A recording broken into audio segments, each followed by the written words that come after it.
Guys, meron po ako sa inyong tips po para makatipid po, lalo't gumagawa po kayo ng bahay at saka gumagamit po kayo ng umbrella nail. Yan guys, kapirasong interior po, mura lang po yan sa vulcanizing, 10 piso lang po yan, pero kaya po makasapat po sa 1 kilo pong umbrella nail.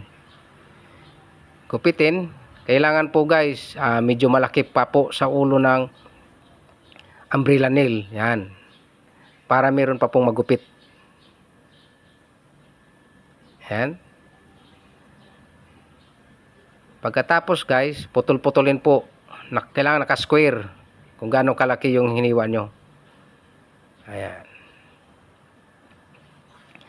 Pagkatapos guys, yung itutusok po sa pinakagitna po, yung umbrella nail, yan. Kailangan pong gitnang-gitna po para hindi po tatabingi, para may matira po sa pinakalabi na magugupit pa po. Ayan, nakikita nyo naman. Meron pa pong natitira.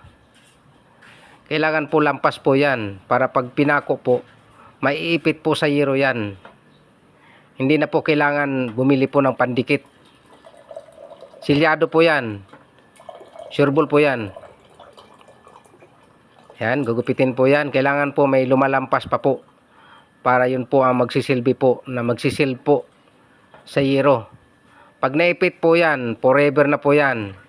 Mabubulok na lang po yung yero nyo. Yung pako na yan na may rubber po, andyan pa po yan. Ayan. Ganyan lang po ang diskarte. Para hindi na po kayo bumili po ng pandikit.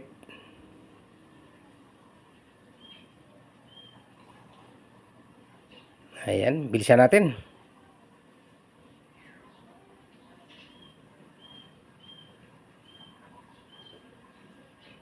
Ayan.